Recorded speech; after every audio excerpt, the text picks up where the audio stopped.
تقریب کی نظامت ماہی سکسینہ اور سنسکرتی جیسوال نے کی، جبکہ یوم جمہوریہ کی اہمیت اور مجاہد آزادی کو عنوان بنا کر کرونیدی ورما اور سریتا ساہو نے خطاب کیا۔ اس موقع پر کالج کے مینیجر نے کہا کہ ملک کی آزادی کے بعد محدود وسائل کی وجہ سے ہماری نسلوں کو تعلیم یافتہ بننے میں وقت لگا، مگر آج تعلیم کے میدان میں جس طرح سے ڈیجیٹلائزیشن اور دیگر سہولیات نے انقلاب پیدا کیا وہ قابل تعریف ہے۔ انہوں نے کہا کہ لیکن ہمارے ملک کی بیٹیوں کی تعلیم حاصل کرنے کی رفتار ابھی سست ہے، مگر ہمیں یقین ہے کہ ایجوکیشن کی نئی اسکیمیں اس رفتار میں بھی جلدی ہی تیزی لے آئیں گی۔ عازمین حج کی سہولت کے لیے حج کمیٹی آف انڈیا نے سعودی عرب میں خادم الحجاج کی درخواستوں کے لیے 25 جنوری 2024 کو سرکولر چارج جاری کیا ہے۔ یہ اطلاع اتر پردیش ریاستی حج کمیٹی کے secretary executive officer S P Tiwari نے دی۔ انہوں نے کہا کہ آن لائن درخواست حج کمیٹی آف انڈیا کی ویب سائٹ پر کی جائے گی اور مقررہ فارم اپلوڈ کیے جائیں گے۔ آن لائن درخواست کی آخری تاریخ 15 فروری 2024 ہے۔ ہر 300 عازمین حج کے لیے ایک خادم الحجاج کا انتخاب کیا جانا ہے۔ خواتین بھی اس سلسلے میں اپلائی کر سکتی ہیں۔ درخواست دہندگان کو عازمین حج کی بولی جانے والی زبان سے واقف ہونا ضروری ہے۔ یو پی سنی سینٹرل وقف بورڈ کی رکن سبیحہ احمد کے بیٹے احمد فراز نے اپنے ساتھیوں کے ساتھ انترکش میں قومی پرچم لہرا کر ایک عظیم کامیابی حاصل کر لی، جن کی تعریف فلمی اداکار رتک روشن نے بھی کی ہے۔ کلام لیب کے فاؤنڈر احمد فراز نے اپنے ساتھیوں سشک ترپاٹھی اور ہرشت اوستھی کے ساتھ 75ویں یوم جمہوریہ کے موقع پر کڈس اسپیس سنگٹھن کلام لیب کے ذریعے انترکش میں ترنگا لہرایا۔ یہ تاریخی کارنامہ کلام لیب کے حوصلہ افزا کارناموں کی وجہ سے ممکن ہو پایا ہے۔ کلام لیب کے بچوں کے ذریعے انترکش میں 1,18,000 فٹ کی اونچائی پر قومی پرچم لہرایا گیا۔ یہ ایک تعجب خیز اور نہایت دلکش نظارہ تھا۔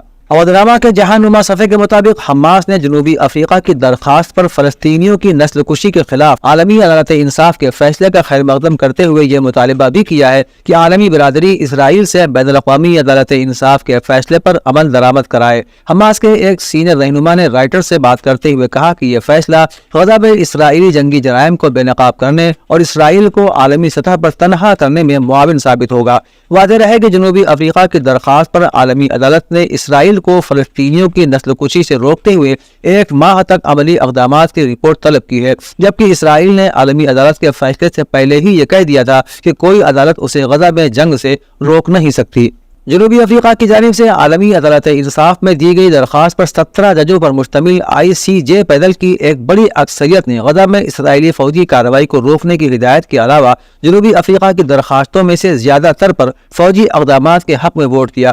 عدالت نے اسرائیل کو حکم دیا کہ وہ کسی بھی ایسی کارروائی سے باز رہے جو نسل کشی کنونشن کے اصولوں کے تحت آتی ہو، ساتھ ہی اس بات کو یقینی بنائے کہ اس کی فوجیں غزہ میں نسل کشی کی کوئی کارروائی نہ کریں۔ جنوبی افریقہ کی وزارت خارجہ نے کہا کہ آج کا دن بین الاقوامی قانون کی حکمرانی کے لیے فیصلہ کن فتح اور فلسطینی عوام کے لیے انصاف کے حصول میں ایک اہم موڑ کی نمائندگی کرتا ہے۔ انہوں نے کہا کہ ہمیں یقین ہے کہ آج جہانی صدر نیلسن منڈیلا اپنی قبر میں مسکرا رہے ہوں گے۔ عدالت نے سابق امریکی صدر ڈونلڈ ٹرمپ کو مصنفہ جین کیرول کو 8 کروڑ 33 لاکھ جرمانہ ادا کرنے کا حکم دیا ہے۔ رپورٹ کے مطابق صحافی جین کا کہنا تھا کہ ڈونلڈ ٹرمپ کی جانب سے ان کے ریپ سے انکار کرنے پر بطور قابل اعتماد صحافی ان کی ساکھ تباہ ہو گئی ہے۔ 5 دن مقدمے کی سماعت کے بعد مینہٹن کی وفاقی عدالت کو فیصلے تک پہنچنے کے لیے 3 گھنٹے سے بھی کم کا وقت لگا۔ سابق امریکی صدر کو جو رقم ادا کرنے کا حکم دیا گیا ہے وہ صحافی جین کیرول کی جانب سے مانگی گئی رقم سے کم از کم $1 کروڑ زیادہ ہے، جبکہ سابق امریکی صدر نے کہا ہے کہ وہ اس فیصلے کے خلاف آگے اپیل کریں گے۔ رپورٹ کے مطابق سوریا سیٹلائٹ ایرانی خلائی تحقیقاتی ادارے کا تیار کردہ ایک مقامی سیٹلائٹ ہے جس نے 750 کلومیٹر زمین کے مدار میں اپنا کامیاب سفر شروع کر دیا ہے۔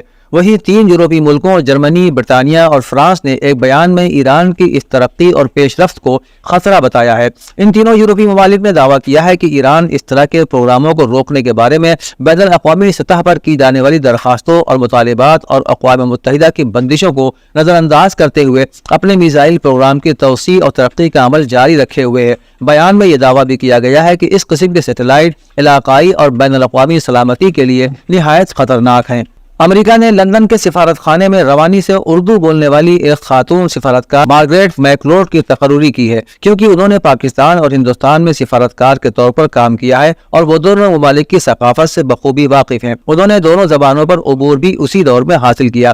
مارگریٹ میکلوڈ نے لندن میں جیو نیوز سے اردو میں گفتگو کرتے ہوئے کہا کہ اردو ایک مشکل زبان ہے، لیکن اس زبان میں خوبصورتی بھی ہے۔ مارگریٹ نے کولمبیا یونیورسٹی سے پائیدار ترقی میں ڈاکٹریٹ کی ڈگری حاصل کی ہے۔ اودھ نامہ میں شائع مضامین کو مکمل طور پر پڑھنے کے لیے اودھ نامہ کی ویب سائٹ www.awadhnama.com پر وزٹ کریں اور ای پیپر پر کلک کریں۔